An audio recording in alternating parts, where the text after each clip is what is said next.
We'll begin. Thank you so much for joining us, Parshas Bamidbar, with the beginning of the book of Bamidbar. I'm going to also look at the camera. I'm going to be looking backwards and forwards. You must forgive me for looking in two directions at the same time.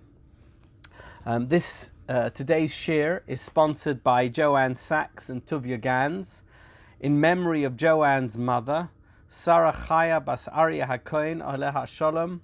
Her yahrzeit is on the 28th of Iyar. Her neshama should have an aliyah. We should be zeicher to see Tchias Hamesim.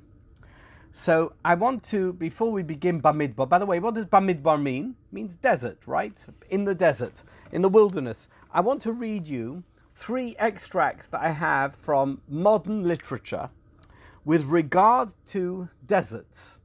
And you should know that some of the greatest literary figures describe deserts in their literature, in their writings. I've chosen three passages, but there are many, many more. And forgive me for not choosing many more, but we have limited time. So the first one is from Edmund Jabes. I'm not sure that's how you pronounce his name, but I know that he was a Jewish writer in Paris, and he was originally from Cairo, and he lived between 1912 and 1991. And this is a quote from his book, Le Livre des Ressemblances. I hope I'm pronouncing it correctly. The experience of the desert has been crucial for me. Between sky and sand, between all and nothing, burns the question. It burns without being consumed. It burns for itself in a void. You can hear the biblical connotations and references in that. So that's the first quote, a fascinating idea that the desert is nothing, but at the same time, it's everything. Here's the second quote. It's from Pierre Loti, and he wrote a book actually that was called The Desert. Every morning, you wake up in a different setting of the vast desert. You leave your tent and are surrounded by the splendor of the virginal morning. You stretch your arms and half-naked body in the cold, pure air. Out on the sand, you wrap your turban and drape yourself in your white woolen veils. You get drunk on light and space. At the time of waking, you know the heady intoxication of just being able to breathe, just being alive. And then off you go, perched atop the ever-moving camel that steadily plods along until nighttime. You go along, go along, go along, and see in front of you a hairy head decorated with shells and its long neck, cutting the air like the prow of a ship at sea. Wasteland follows wasteland. You stretch your ears into the silence and you hear nothing, not a bird song, nor the buzz of a fly, because there is nothing alive anywhere. You're going to see that this is a reflection of a Midrash that I'm going to quote to you a little bit later on. And finally, I have a quote from Antoine de Saint-Exupéry in his very famous book, The Little Prince. "What makes the desert beautiful," said the little prince, "is that somewhere it hides a well." What a powerful statement. I wanted to use that as my introduction today for this shir about Bamidbar, because that's what I'm going to focus on today. Bamidbar in the desert, the fact that the fourth book of the Torah, the fourth book of the Mosaic Bible, the first 5 books of Tanakh, is called Bamidbar. And it's based on the very first pasuk in that book, in the book of Bamidbar. I'm going to read it to you. Vayedaber Hashem el Moshe, and God spoke to Moshe, Bamidbar Sinai, in the desert of Sinai, Ba'ohel Moed, in the tent of meeting, be'echad lachodesh, on the first of the month, Hasheni, the second month, bashona Hashenis, in the second year, letzeisom me'eretz Mitzrayim, when they left the land of Egypt, Lamer, to say, and then the book continues. Bamidbar Sinai is something that vexes the commentators. They are a little bit puzzled that it was important to mention the fact that Moshe Rabbeinu had this conversation, this intimate interaction with God, Bamidbar Sinai. Why does that need to be mentioned? Says the Midrash Rabbah, and this is the one that's most quoted, but you're going to see I'm going to quote other Midrashim as well. Midrash Chazal, an important source of information about the intent of psukim in the Torah, the underlying meaning in the fact that certain things are mentioned, drush, to understand something, the homiletic interpretation. Says the Midrash, Kol mi she'eino oise atzmai kemidbar hefker. Anybody who doesn't make themselves like an ownerless desert, eino yochel liknois es hachochma v'haTorah, is not able to acquire neither wisdom nor Torah, lo kach nemar Bamidbar Sinai. And for that reason, the Torah introduces the book of Bamidbar with these words, Bamidbar Sinai. You must understand that in order for you to truly appreciate what it is that the Torah is, what it means, what it could mean to you, you have to make yourself like an ownerless desert. Okay, so I've got a task for you now. Make yourself into an ownerless desert. Do you know what to do? Can you buy that on Amazon? Can you bid on that on eBay? How do you become an ownerless desert? Not very clear. So that's what we're going to look at today. How do we interpret this Midrash in any kind of meaningful sense so that we can take this lesson on? Clearly, Bamidbar Sinai is not a random phrase in the Torah. Chazal are interpreting it for us to take it on board and to take it on as a central motif, as a theme for the way we are Jewish, the way we relate to God. So, by the way, I believe that Carly can let us have the source sheet. Have you given us the source sheet? Okay, and if you're watching this online, either on YouTube or on my website, you'll see that the source sheet is available as a link. You just need to click on the link. If you're listening to this on SoundCloud, it will be in the comments. You'll have the link to download the source sheet. So now I'm going to look at a Midrash which actually is very similar to what we saw from Pierre Loti when he described the desert. And it's the scene of the Sinai revelation, receiving the Torah. I have to tell you that Parshas Bamidbar is always the portion of the Torah that we read on the Shabbos before Shavuos. So it's not insignificant that this concept of Bamidbar Sinai is something that is ingrained into us on the very Shabbos that always occurs before our commemoration of the anniversary of receiving the Torah. So this is the Midrash from Shemos, which describes the scene at Mount Sinai when we received the Torah. It's a fascinating Midrash. It paints a picture, a vivid scene for us of what happened at that very moment that God revealed the Ten Commandments. Amar Rabbi Avahu b'shem Rabbi Yochanan. Rabbi Avahu repeated the following in the name of Rabbi Yochanan, a tradition as to what it was that occurred when the Torah was given. Kesher nasan HaKadosh Baruch Hu es HaTorah, when God gave the Torah. Tzipor lo tzavach, no bird chirped.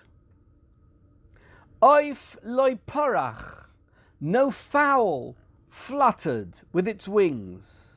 Shoir loy go'a, no ox mooed. Oifanim loy ofu, the angels didn't fly. Seraphim loy omru kadosh kadosh, the seraphim, another form of angel, didn't say the kedusha. Hayom loy nizda'azah, there's no sea in the desert, but wherever the sea was, closest proximity to Mount Sinai, it didn't roar with waves. Habriyais loy dibru, the creatures, the creations, the animals, nothing, they didn't speak. Ela ha'olam shoisek umachrish, rather, the world, perhaps the universe, was silent and it was mute. The yotza hakoil, and at that moment the voice rang out, Anoichi Hashem Elokecha, I am the Lord your God. That was the moment when we received directly the word of God from God. There was complete silence. There was total tranquility. There was absolute nothingness. It happened at Mount Sinai in the Sinai desert, in the Sinai wilderness. There was absolutely nothing. Ha'olam shoisek umachrish. And that was the description that we heard before from Pierre Loti. He said, the silence, you hear nothing, not a bird song, nor the buzz of a fly, because there is nothing alive anywhere. You are totally with yourself. You are, in and of yourself, the only thing that's there at that moment. That is the definition, the description, the understanding of a wilderness, of a desert. And let me now read you what is possibly the most famous of all the Midrashim concerning the Bamidbar theme.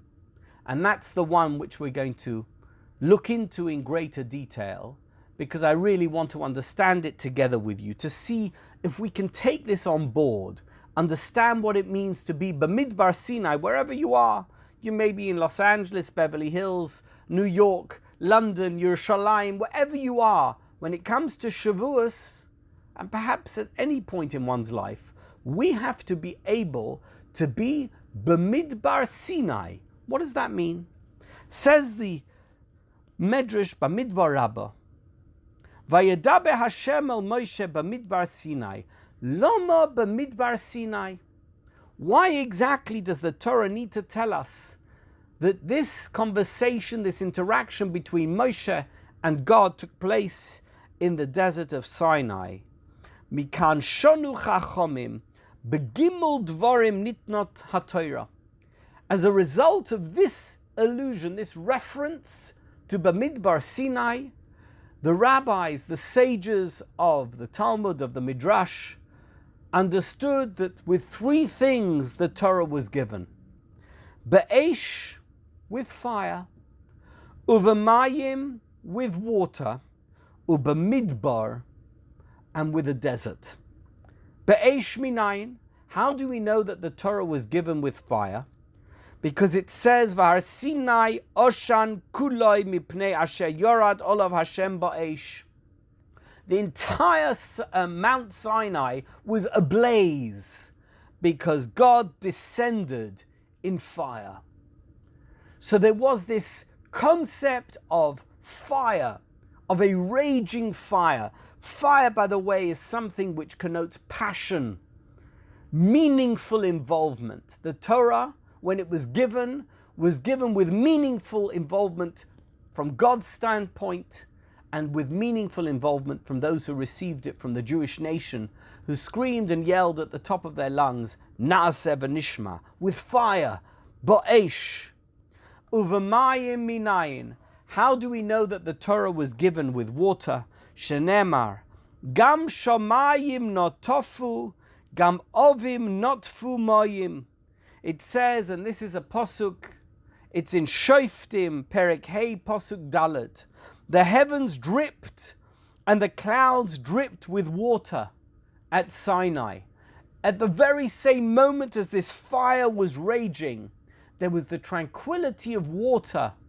There was the life-giving energy of water at Mount Sinai. And finally, and this is the key point, Bamidbar minayin.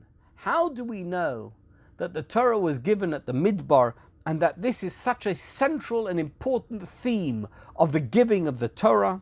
Because it says, Vayedaber Hashem el Moshe Bamidbar, that God spoke to Moses in the Midbar.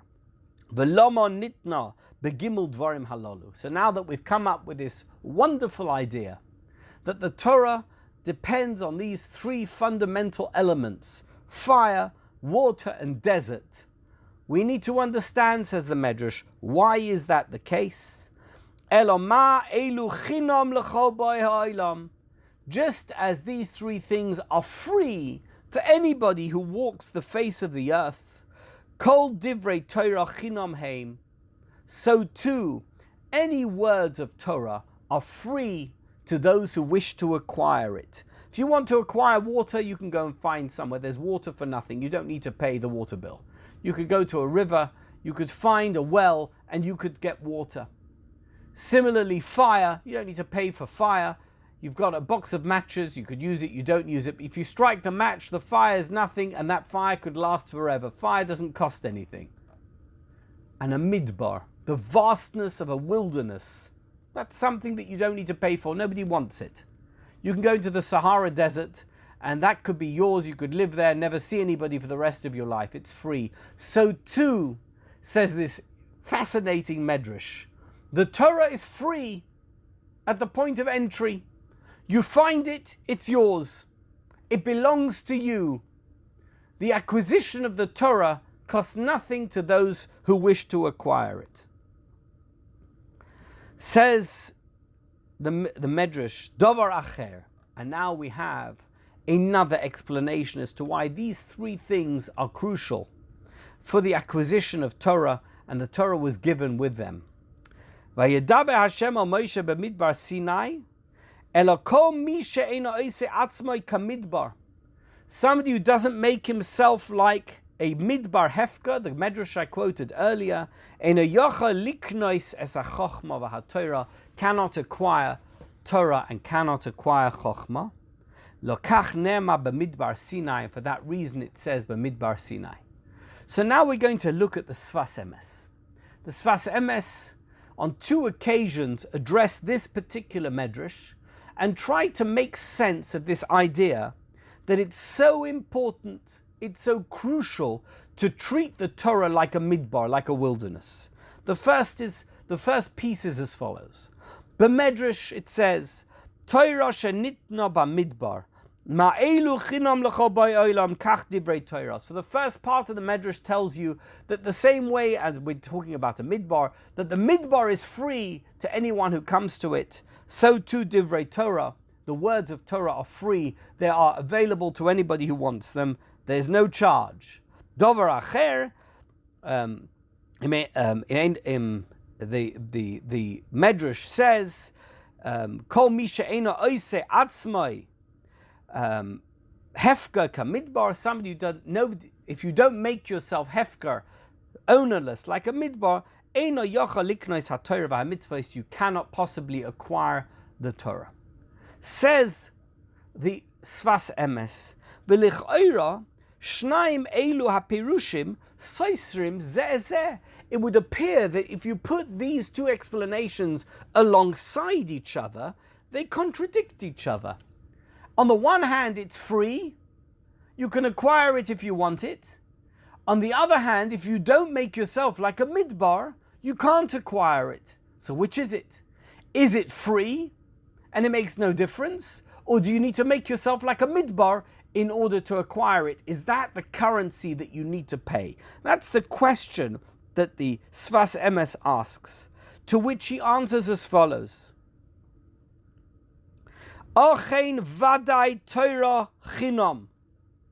Be very clear. The Torah is free to all. Mi sheyirtze yochel lilmoid ba. Anybody who wants the Torah can have access to the Torah. It is free at the point of entry. You don't need to show a ticket. You don't need to pay money at the entrance. You don't need to be a member of a club. The Torah is free. You can acquire it. It doesn't matter who you are. Aval. But there is a condition. Even if you don't have to pay for a ticket. You don't have to pay for the ticket. To actually acquire the Torah, just because something is free, doesn't mean that you have it if you own it. If you want to own the Torah, if you want it to be yours, if you want to absorb it into the very heart of who you are.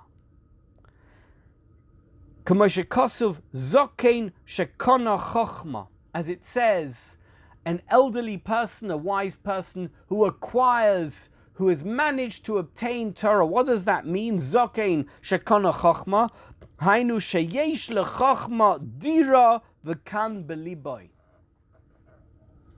You know what? There's lots of things which are free, but we don't have room for them. I love books. I'm sure that I could go to some car boot sale and there's a bunch of books, and maybe I could negotiate and get a few boxes of books that nobody else wants to buy. I don't have to pay for them, and I could bring them home. But I have a limited amount of shelf space in my home. How many books can one person keep in their home?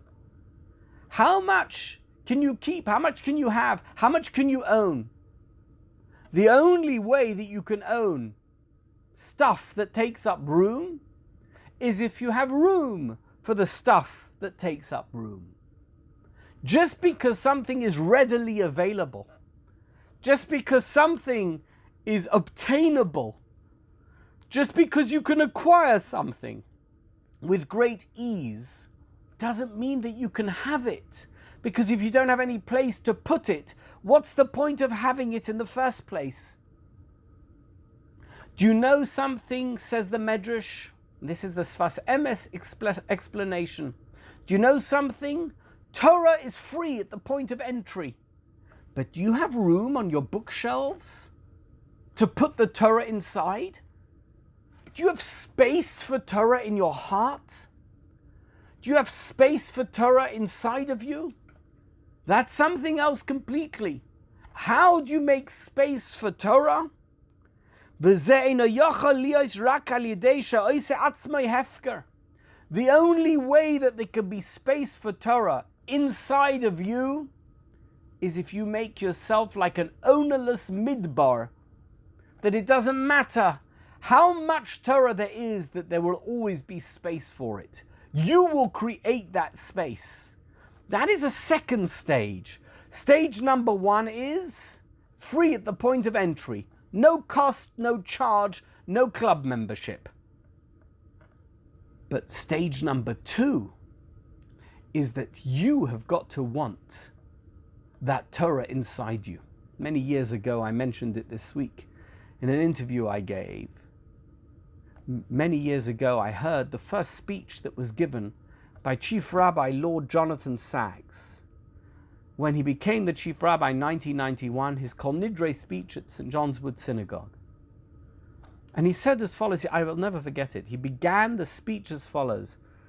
He said, if you know the answer, you can say it along with me. How many shrinks, how many therapists does it take to change a light bulb? One. But the light bulb has got to want to change. It's not about the possibility externally. It's about the possibilities internally. The Torah may be acquirable, but are you able to acquire it? That is something that's personal to you. So that's the first piece of the Sfas Emes, which he ends with Mikol Mokom Hakol Ba'al Yedei Esek B'Torah. The only way that it's possible for you to acquire Torah and for it to become a part of who you are is to immerse yourself in it and to involve yourself in its study and its practice. Now, here's the next piece of the Sfas Emes. The the fact that the Torah was given in the Midbar, dafka, specifically,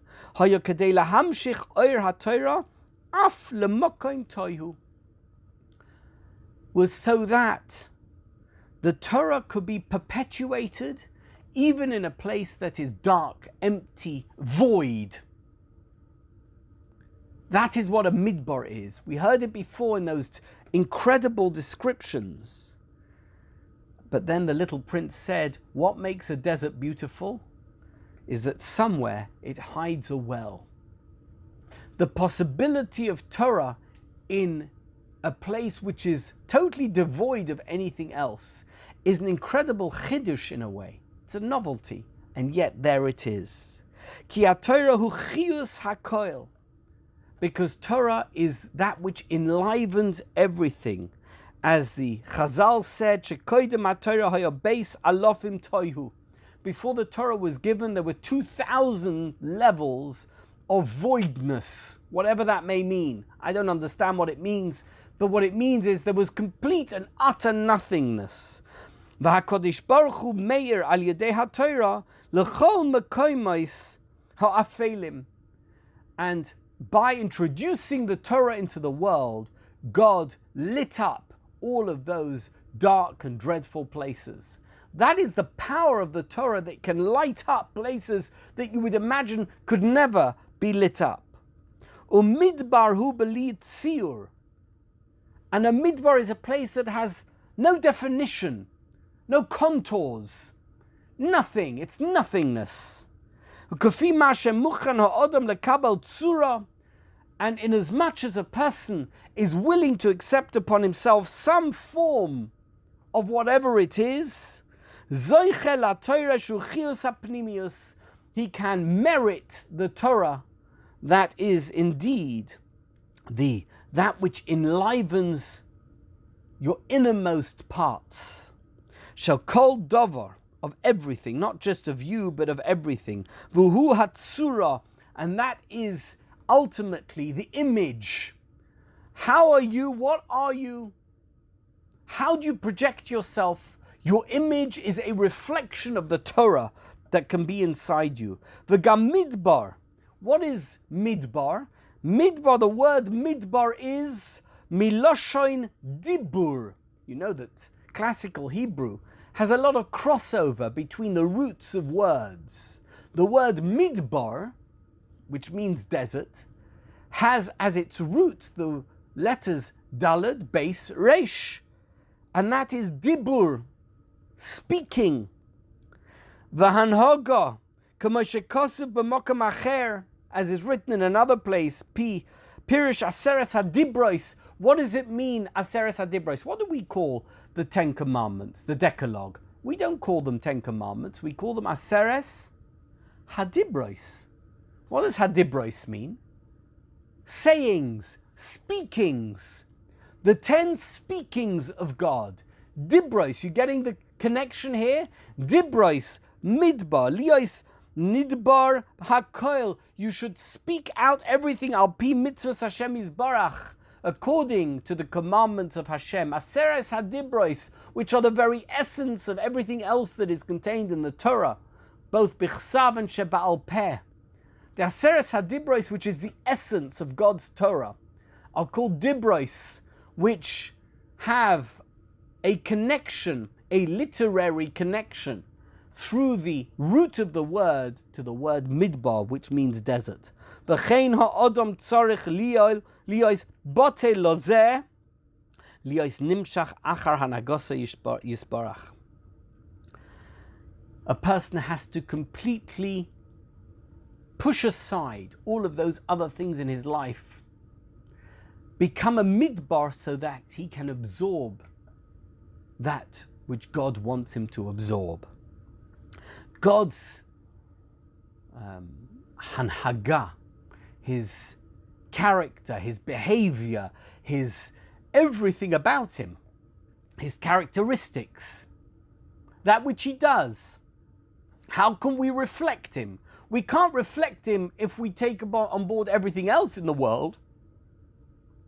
The only way we can be a reflection of God is if we shed all of those things and absorb God in its place.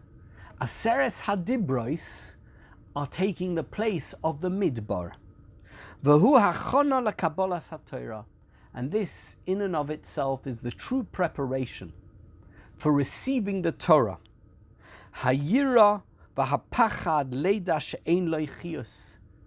The fear and the trepidation that without Torah you don't truly have something that enlivens you, that gives you life.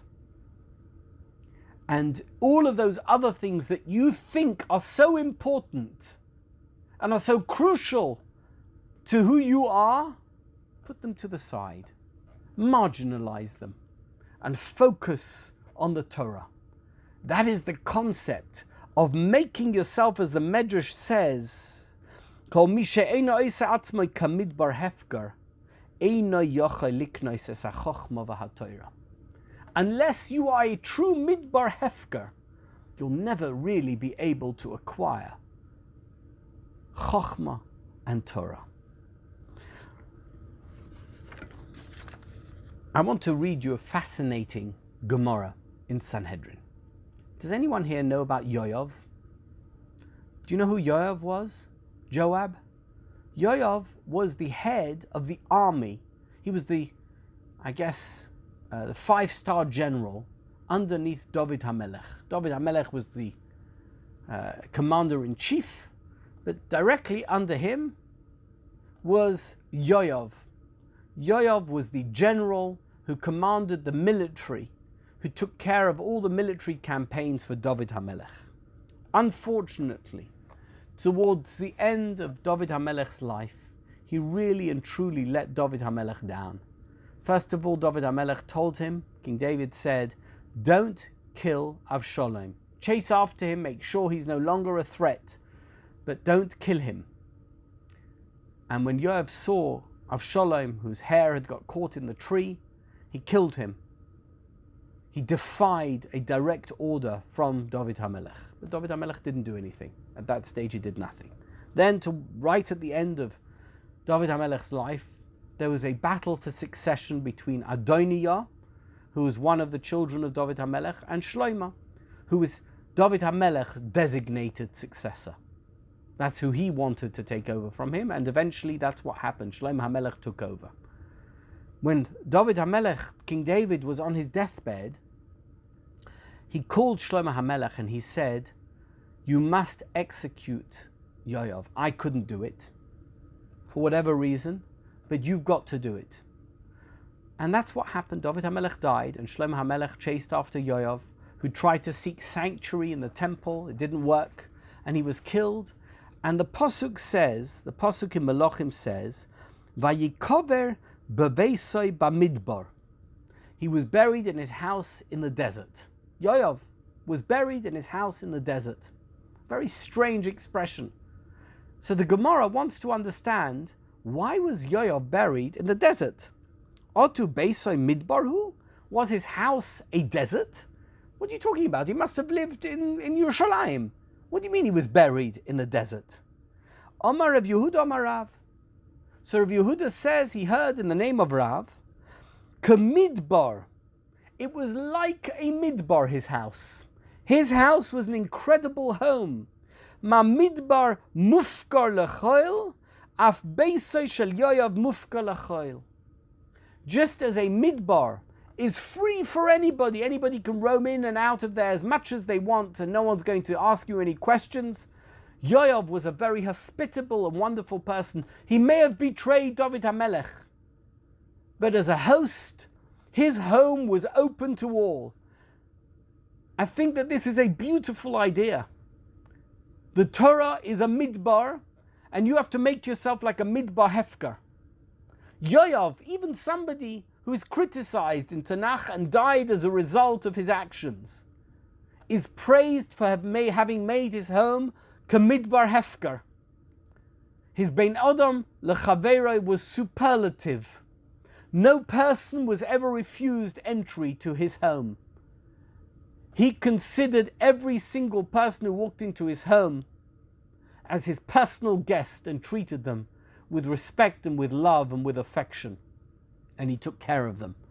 That's what it means to take the Torah. It's not me, it's not about me, it's not just personal to me. Bamidbar hefker. You're just one of many different people in the world. And every single person deserves your attention and your love, your affection and your care. And this is reflected in an idea that I saw in the Pri Haaretz. It's the letters of Rabbi Nachum Mendel of Vitebsk, one of the very earliest of the Hasidic masters. He says an incredible thing.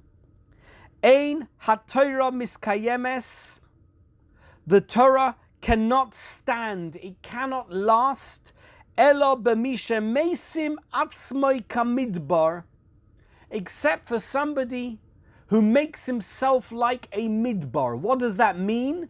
Think about the Gemara that we just heard from Sanhedrin. Kamidbar hefka la'aniyim ula'ashirim beda'as. To those who are poor of mind and those who are rich of mind. Ve'einoi godol yoseh mechaveira, and he doesn't think of himself as being better than his friend. Just because you're better off than somebody intellectually, academically, materially, in some way in life, you've managed to achieve a better position. The fact that you are that doesn't make you better than anyone or worse than anyone. You are no better or worse than anyone. That's what Rabbi Nachum Mendel of Vitebsk says. Adarabba, botel b'metzios negdoi. On the contrary, he should completely nullify himself next to his chaver, his friend. Uvazeh misachtim v'nichlolim zeh bozeh. No matter whether your friend is greater than you or not as great as you, however you're going to make that judgment, whatever your criteria, ultimately we're all in this together. You're a midbar hefker and so are they, and we are all ownerless deserts. And that is the way that we can unify. And I want to end on this note. Right now we are experiencing one of the greatest equalizers, if not the greatest equalizer, that the world has ever seen in human history, where everybody is in the same boat. It doesn't matter where you are or who you are, if you're rich or if you're poor, whether you live in this place geographically or that place geographically, we are all completely in the same boat. We are a midbar hefker. What an incredible musar.